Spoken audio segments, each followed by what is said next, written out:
Todos os irmãos com a paz do Senhor. Glória a Deus. Ezequiel capítulo 37.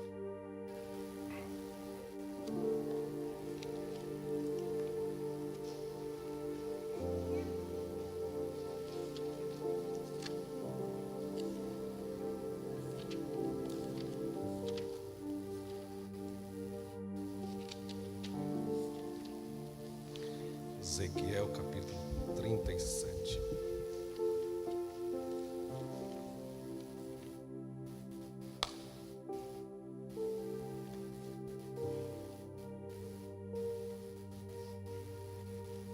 Glória a Deus.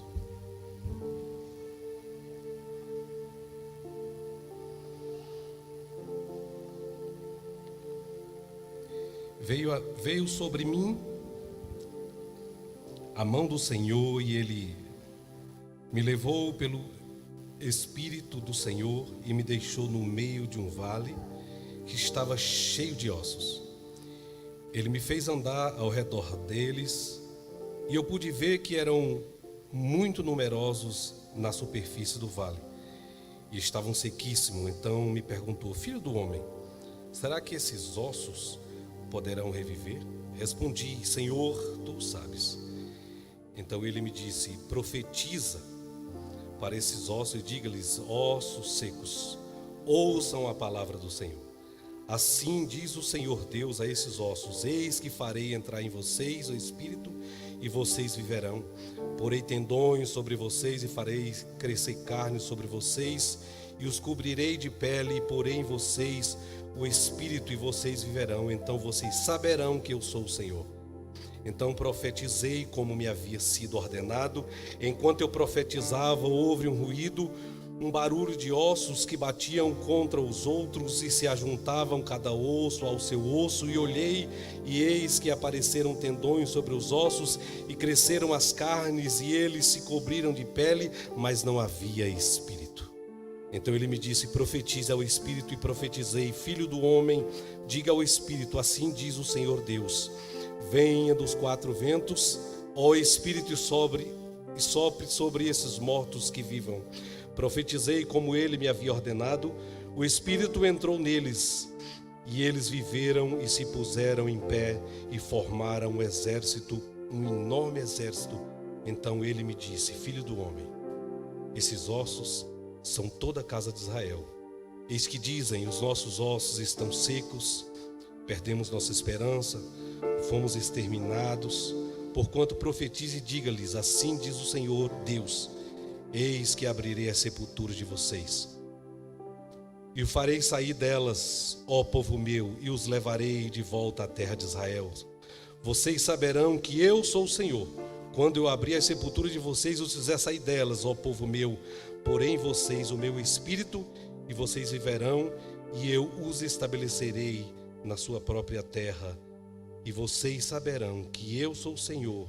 Eu falei, eu cumpri, diz o Senhor. Senhor Deus e Pai, fale aos nossos corações através da Tua palavra, pois nós temos necessidade dela. Nós precisamos dela. Nós precisamos ouvir a Tua voz. Nós precisamos encarecidamente nos sentir nessa noite alimentados e encorajados pela Tua palavra. Em nome de Jesus. Amém. Podeis assentar. Glória a Deus.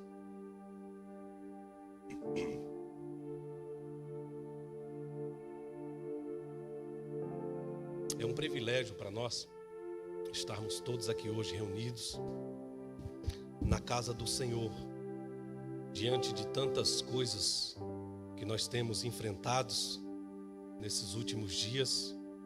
Nós temos visto que os irmãos que estão aqui têm sido preservados, e isso é um privilégio para nós, estarmos hoje todos aqui cultuando a Deus.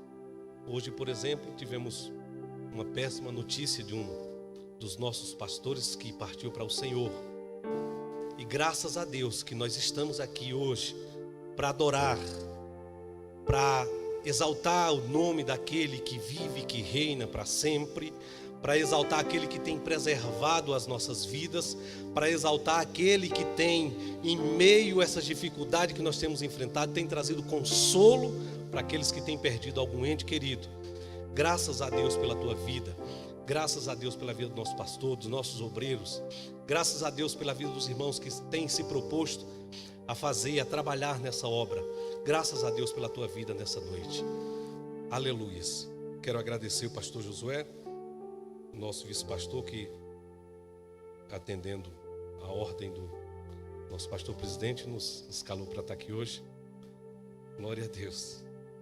Então, a ordem tem que ser cumprida, né? Aleluias. Irmãos, o que nós lemos, o trecho que nós lemos aqui nessa noite, é uma visão que eu posso seguramente dizer das mais estarrecedoras que um profeta já teve na palavra de Deus. Uma visão terrível e maravilhosa. Essa visão que Ezequiel teve. Então é uma das mais belas e uma das mais terríveis visões. E eu sempre que leio esse texto, eu me sinto maravilhado. Me sinto maravilhado porque eu vejo a grandiosidade do poder de Deus e a forma como Ele trabalha e a forma como Ele dá uma ordem, a forma que o seu poder é manifesto. Então eu me sinto muito maravilhado quando eu leio e estudo sobre esse texto.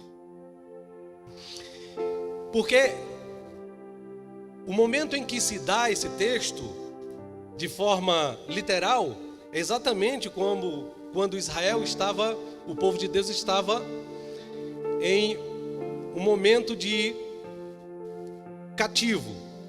Eles estavam desesperançosos.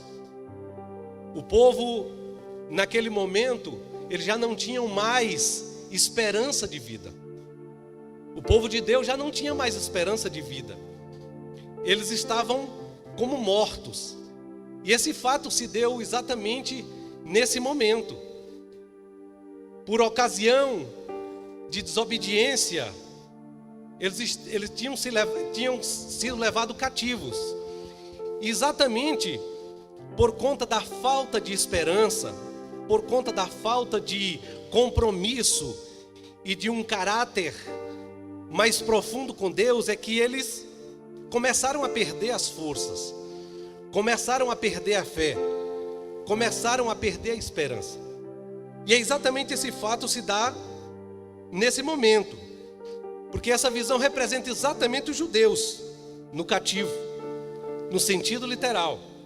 Eles estavam dispersos, mortos, sem esperança, não tinham mais visão de futuro, eles não enxergavam nenhuma saída para eles, porque eles não viam exatamente algo que lhe trouxesse mais esperança.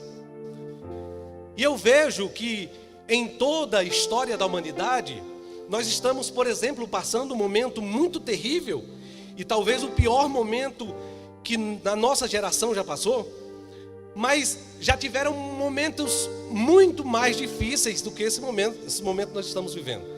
Toda a história da humanidade tiveram crises terríveis. Outras pessoas em outras épocas passaram por crises terríveis. E eu olho para Israel nesse momento em que eles estavam passando, eles já estavam tanto tempo lá que eles não tinham mais esperança. E a palavra do Senhor diz que eles sentiam-se como mortos, que era o que representava aqueles ossos.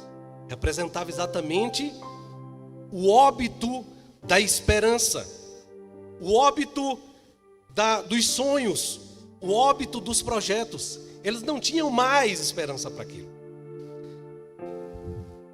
E a palavra do Senhor diz que Ezequiel, ele não foi a um determinado lugar, mas o Senhor tomou ele e levou. O Senhor tomou ele e levou àquele vale. Quando ele chega naquele vale, foi algo estarrecedor. Tanto é que Deus pergunta para ele: Ezequiel, poderão esses ossos reviver? Ele diz: Senhor, tu sabes. É como se ele estivesse dizendo o seguinte: Senhor, nenhuma possibilidade humana nada absolutamente que eu possa enxergar pode trazer vida para esses ossos. Ele estava dizendo que as possibilidades humanas, que o conhecimento humano não poderia trazer nenhuma alternativa de mudança naquele caos, naquela situação. Então ele diz: Senhor, tu sabes. Ele ficou apavorado com aquilo, porque era um exército de ossos, era um exército de mortos. E quando o Senhor manda ele profetizar, ele acata a ordem de Deus. Aí nós vemos o poder de Deus trabalhar. Agora já não é mais a esperança que as pessoas tinham de alguma possibilidade de alguém fazer algo por eles. Agora Deus entra na história. Agora Deus entra para fazer algo pelo aquele povo. Somente Deus pode nos conduzir ao propósito desejado. Porque ele estava em determinado lugar e o Senhor leva ele exatamente para aquele vale. Tomou ele pela mão e levou ele àquele propósito. Porque Deus queria fazer algo, Deus queria transformar. Embora as pessoas de alguma forma estivessem buscando uma alternativa, estivessem buscando restaurar novamente os seus sonhos, eles não viam nenhuma possibilidade, nenhuma alternativa.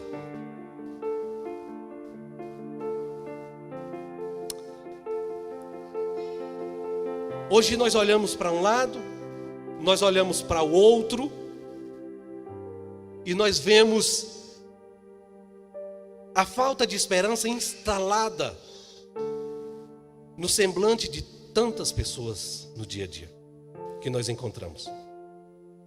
Às vezes as pessoas elas não falam absolutamente nada para nós, mas o seu semblante já nos diz uma grande porção de palavras de desespero, de desesperança.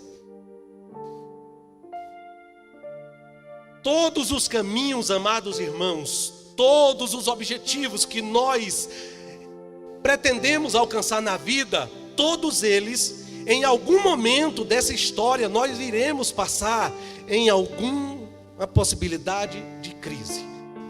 Todos os caminhos que nós viremos fazer nessa vida, em algum momento nós iremos enfrentar alguma crise. Todos os caminhos que nós iremos passar, em algum momento, alguma luta irá aparecer nesse caminho. Porque não existe nenhuma possibilidade de vitória sem uma luta travada. Porque Deus ele permite isso na nossa vida.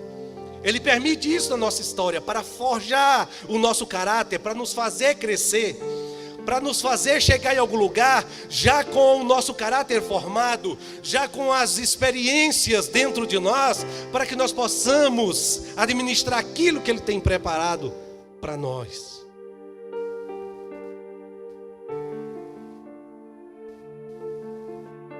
Levar o profeta ao vale foi um desejo de Deus e não desejo do profeta.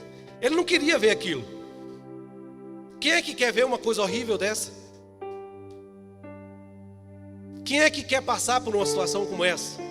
Mas Deus toma ele e leva ele.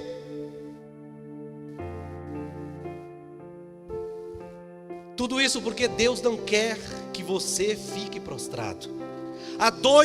Nesse cenário, há dois tipos de pessoas. Nesse cenário horrível, há dois personagens. Um é o profeta e o outro são aquele exército de ossos. Há dois personagens ali que em algum momento das nossas vidas nós nos encaixamos, ou em um ou em outro. Muitas vezes nas nossas vidas nós nos encaixamos exatamente nesse cenário de mortificação espiritual, mortificação das nossas esperanças, dos nossos objetivos, dos nossos sonhos. Muitas vezes nós nos sentimos mortos. A Bíblia diz que Ezequiel, quando chegou naquele lugar, Deus mandou ele analisar aquela crise, de forma que ele falou: anda ao redor deles. E quando ele andava ao redor dele, ele chegou à conclusão que estavam sequíssimos e não estavam simplesmente secos. Isso quer dizer que não havia nenhuma possibilidade de vida. Não havia nenhuma possibilidade daqueles ossos voltarem a reviver. Porventura esses ossos voltarão a reviver. Senhor, Tu o sabes. Eu não sei, porque eu não sou permitido pelas minhas impossibilidades humanas enxergar isso. A minha visão, ela é muito limitada para eu enxergar vida diante da morte de um exército que está com os ossos sequíssimos. Mas Tu o sabes, há uma esperança para aqueles que creem. O profeta cria. Ele sabia no Deus que estava lhe orientando a profetizar. Ele sabia no Deus que ele cria. Ele sabia que havia um poder ilimitado que sobrepunha a sua ilimitação humana naquele momento.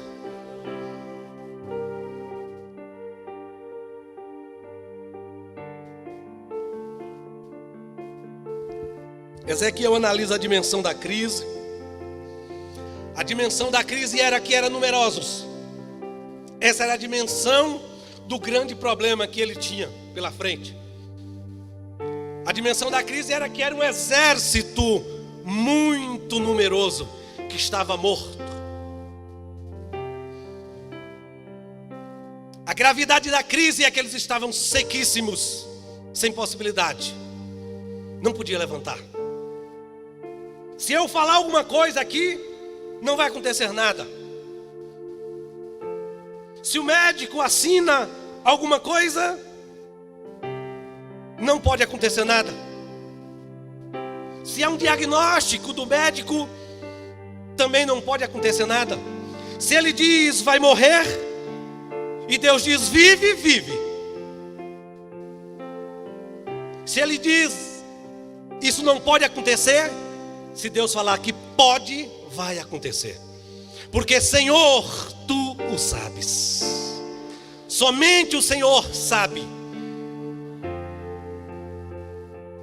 Eu sei que aqui tem irmãos que têm enfrentado crises terríveis na sua vida espiritual. Também sei que tem irmãos que têm enfrentado crises terríveis no meio familiar. Também sei que tem irmãos que têm enfrentado depressões terríveis, que muitas vezes eles não dão conta de levantar nem da cama.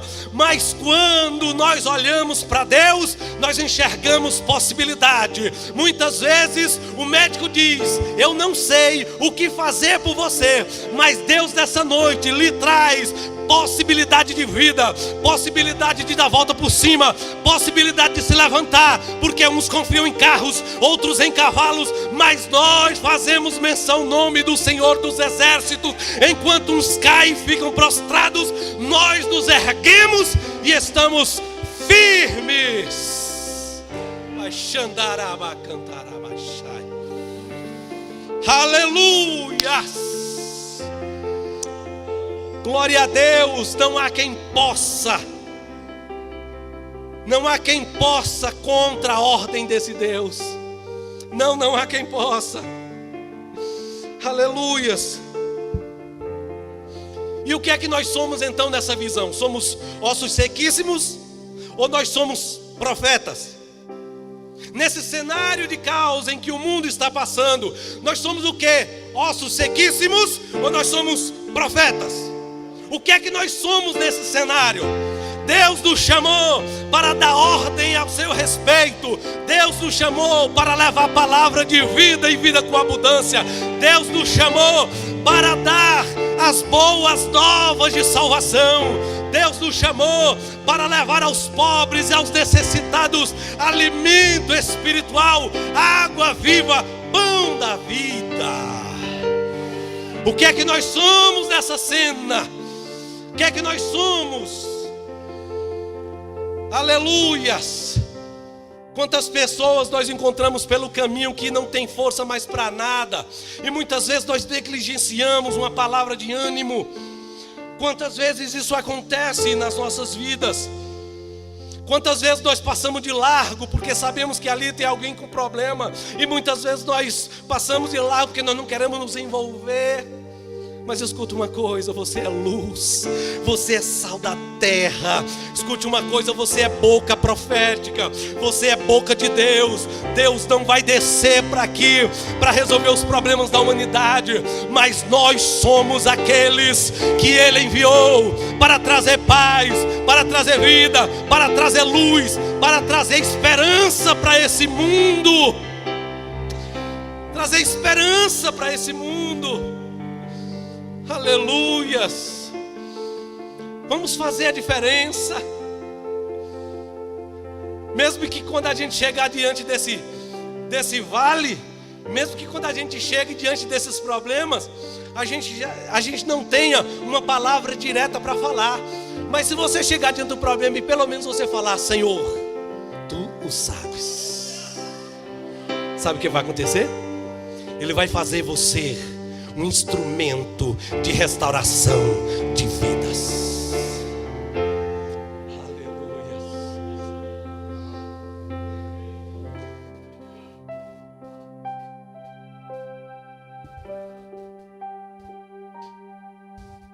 A vitória, ela só é proclamada.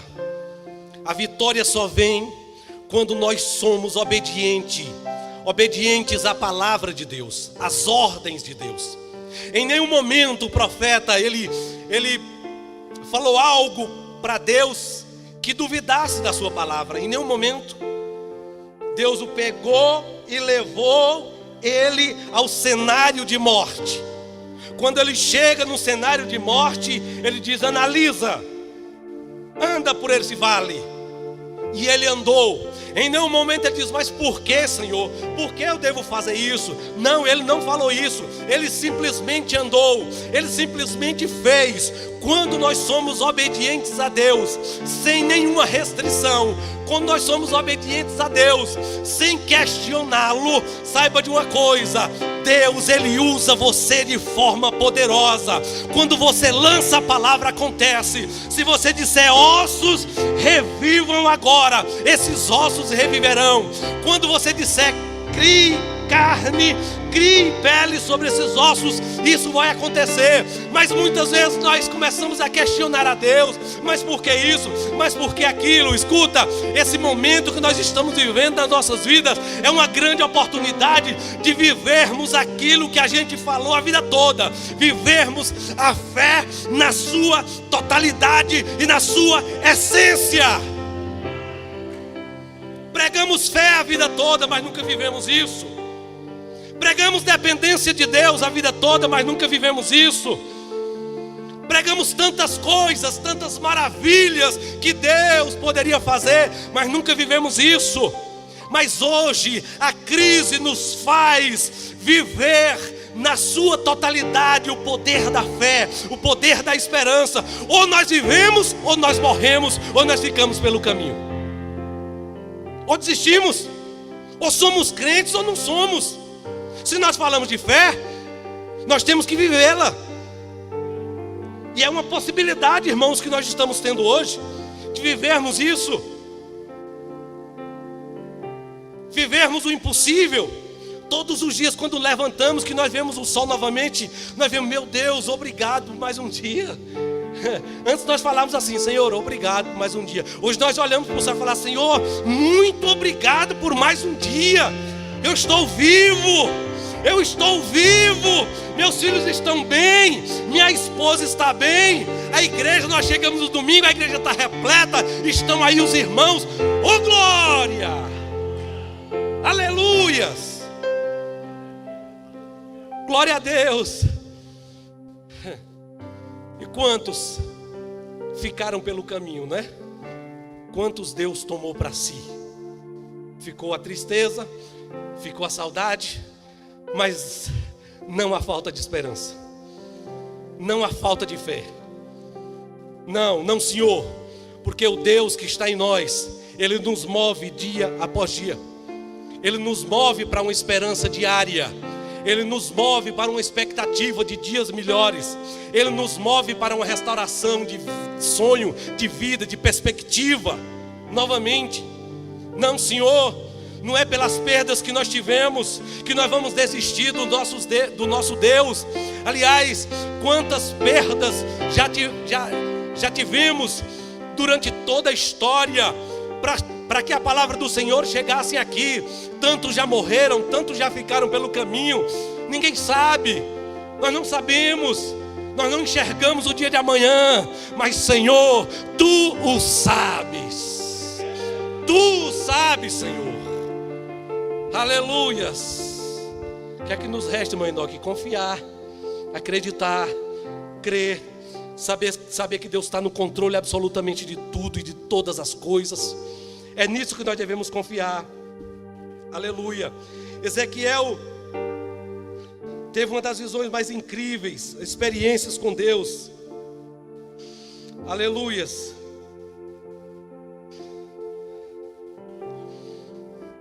Aquela visão foi uma visão totalmente espiritual, que a explicação exatamente dela é exatamente, ela fala da morte espiritual, da morte de esperança que Israel estava enfrentando, e ele mandou profetizar. Na verdade, capítulo 37 é o cumprimento do capítulo 36. Essa profecia ainda está se cumprindo ao longo do tempo, e logo se cumprirá quando todo Israel voltar, o povo israelita voltar para Israel e ser liderado totalmente pelo Messias.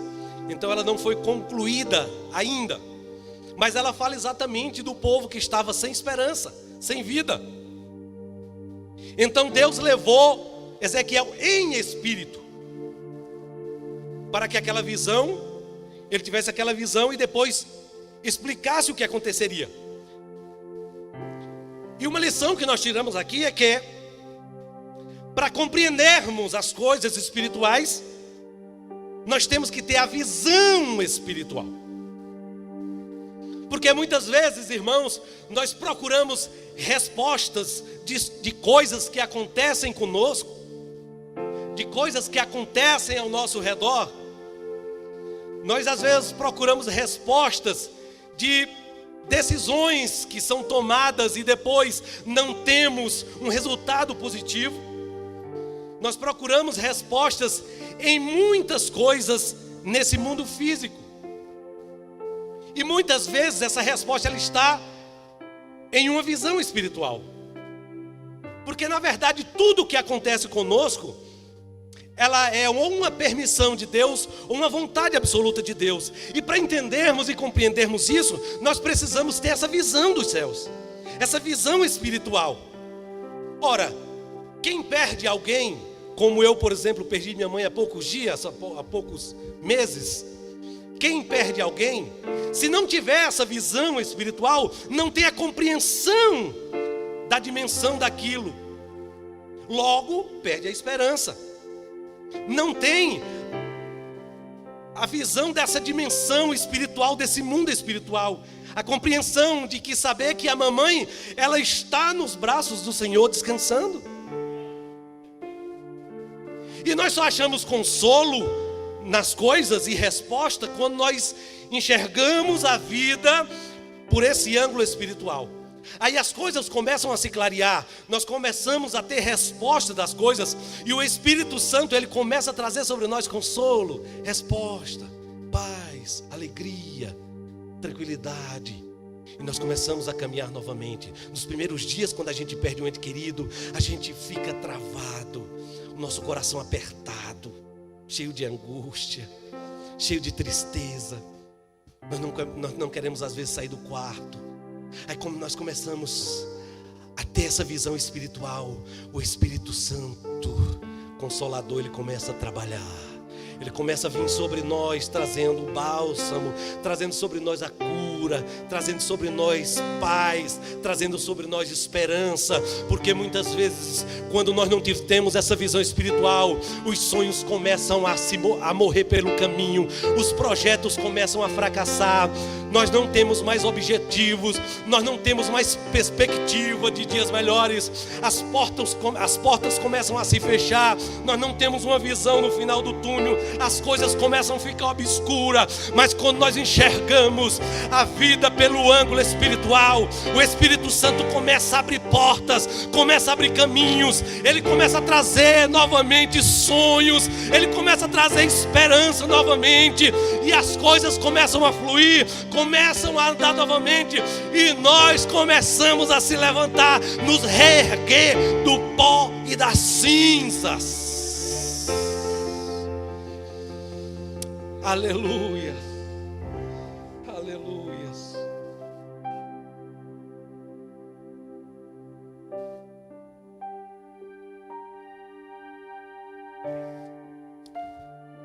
Será que haverá alguma coisa impossível para Deus?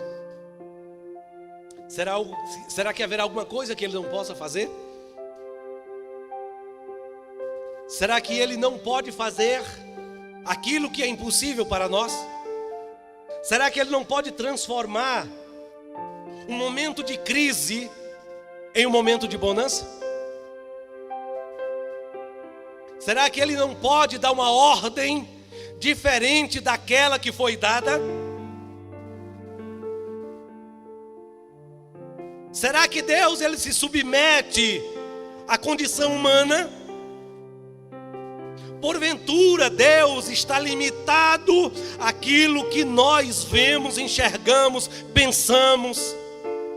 Porventura Ele está limitado a isso? Porventura Deus se curva aos diagnósticos médicos?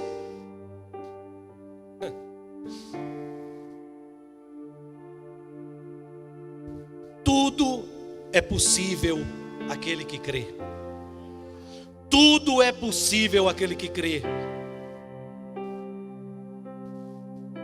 Deus tem olhado para você. Deus tem olhado para você 24 horas por dia. Ele não dorme. Ele prevalece sobre tudo e sobre todos. Nada pode deter aquele que está sob a sua mão poderosa. E todos os dias, quando acordamos, é isso que nós entregamos a Deus, é as nossas vidas, para que Ele nos faça passar por esse momento de crise. Mesmo que às vezes nós nos prostremos, Deus ele tem poder para nos levantar.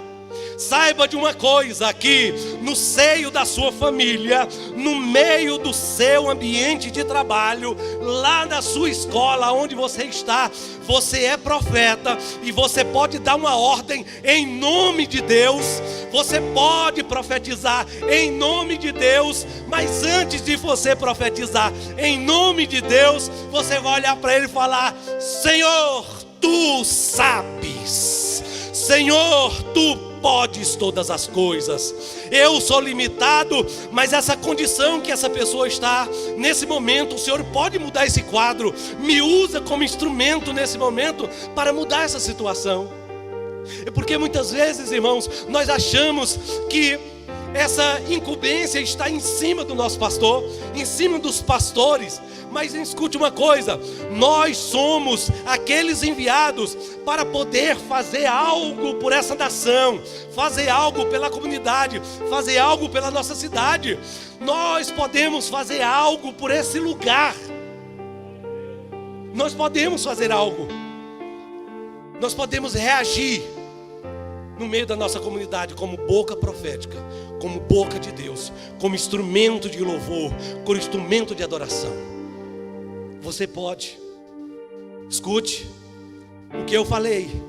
Todos os caminhos, em algum momento, você vai enfrentar alguma crise.